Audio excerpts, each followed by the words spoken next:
Hi and welcome to Movie Recap TV. Today I'll explain a fantasy film from 2010 titled Alice in the Wonderland.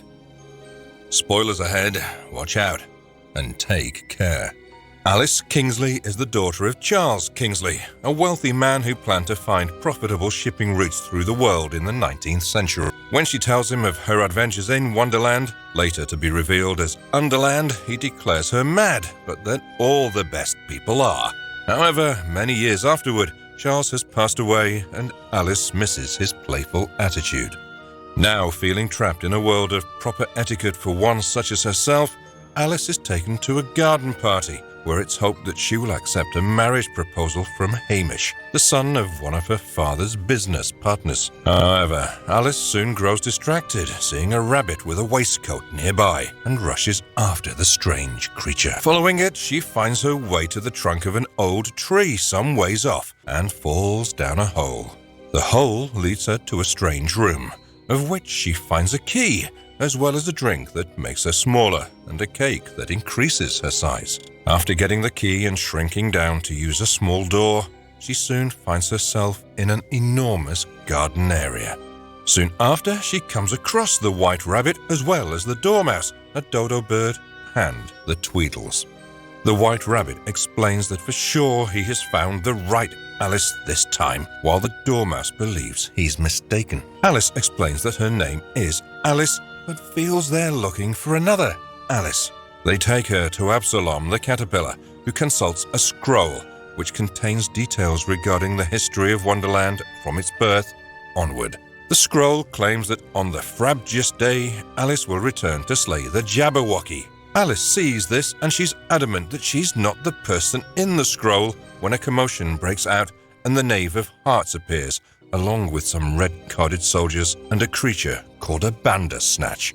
Everyone scatters as the knave takes the scroll and captures the dodo bird. Alice, when confronted with the Bandersnatch, stands her ground, convinced that it's just a dream. However, the creature scratches her, and Alice takes off running, but not before the dormouse plucks out one of the creature's eyes. Some ways off, Alice encounters the Tweedles again, who attempt to help her, but are soon captured by a giant bird that takes them to the Red Queen's castle. At the castle, the Knave of Hearts informs the Red Queen about the scroll and the prophecy of Alice killing the Jabberwocky.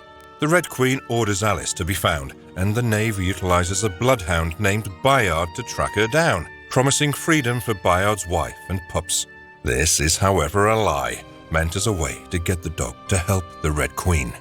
Meanwhile, Alice encounters the Cheshire Cat, who leads her to the Mad Hatter's place, where she encounters the Dormouse again, as well as the March Hare.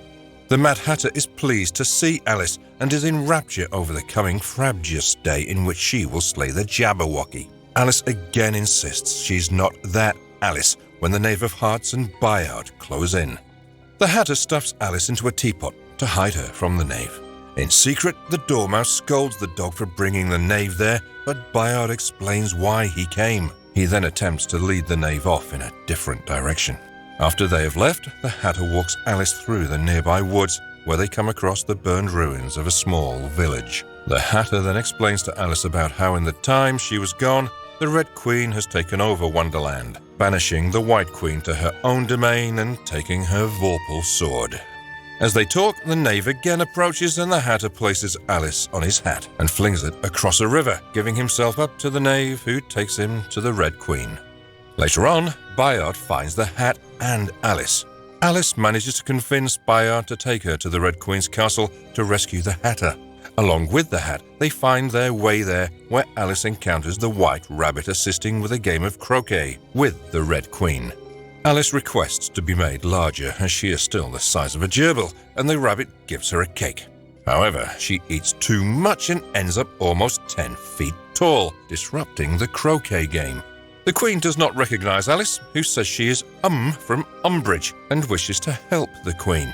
The Queen, impressed by the size of Alice's head, declares her to be made part of her royal court. The Hatter is brought before the Queen and Alice and is at first intended to be beheaded. However, the Hatter manages to stall for time by requesting that he make the Queen a hat for her enormous head. Flattered by the attention, she gives in to this request. Alice soon after finds out that the Vorpal sword is on the grounds of the castle, but is locked away in a chest in the quarters of the Bandersnatch. After procuring the plucked eye from the dormouse who has broken into the castle to free the Hatter, Alice manages to return the eye to the creature. This allows her to gain access to the sword. Alice goes to the Hatter's room and finds the dormouse there. However, the Knave of Hearts shows up shortly, and when the dormouse lets slip Alice's true name, he attempts to kill her. Alice manages to escape into the courtyard, where the Bandersnatch helps her escape from the castle. Bayard also accompanies her as they head for the White Queen's castle.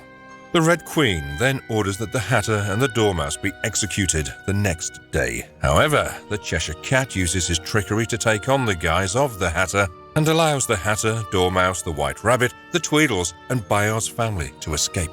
They all soon meet up at the White Queen's castle, where the Queen has used her potion's knowledge to shrink Alice to normal size. The next day then dawns, the Frabjous Day. Almost everyone is willing to take up arms for the White Queen. However, she hopes that Alice will fulfill the prophecy, but Alice rushes off to the Queen's garden, still upset over everyone pushing her into this task. It is there she encounters Absalom, cocooning himself. It is here that Absalom explains to Alice how she had been to Wonderland before, and suddenly it all comes back to her, that what she thought originally was a dream was real. After her revelation, Alice dons the armor prepared for her by the White Queen and takes up the Vorpal sword. Both the White Queen and the Red Queen meet on a checkerboard field. Both queens meet first, with the White Queen asking her sister to not do battle, but the Red Queen refuses to give in to the pacification of her sister's plea. The White Queen brings forth Alice as their champion as the Red Queen summons the Jabberwocky. As Alice faces off with the creature, the rest of the armies go to war. Alice plays a mind game with herself, talking of 6 impossible things as it is claimed her father would do before breakfast. In her mind game, she manages to find the strength to slay the Jabberwocky. The Red Queen demands that her subjects kill Alice, but as the White Queen's champion has slayed that of the Red Queen's subjects will no longer follow her commands. The White Queen orders the Red Queen banished to the Outlands for the crimes that she's committed. Due to the White Queen's vow not to harm a living creature, she will not kill her sister, with no one to offer her sympathy. The Knave of Hearts is also chained to her as punishment as well. However, the thought of being alone with the Queen causes him to try to kill her before his dagger is taken from him by the Hatter. After the Red Queen and the Knave are taken away, the White Queen's army rejoices, with the Hatter doing a fudder whooping dance, much to the delight of everyone. The White Queen then collects some of Jabberwocky's blood and gives it to Alice. The blood of the Jabberwocky allows Alice to return to her world, and she returns to the garden party. Alice then explains to Hamish that she cannot accept his proposal, and she as well speaks her mind to a number of different relatives and acquaintances. Her forthright attitude catches the eye of Hamish's father, and soon the two discuss plans to expand the shipping routes to China, a land that has not yet been opened to the west. Alice is then made an apprentice to the company and sets off with a crew to open the shipping route to China aboard a ship titled Wonder. In the closing scene, the last thing shown is a bright blue butterfly. Be keen to subscribe for more videos like this. Turn on notifications and leave a like to support the channel. Thanks for watching.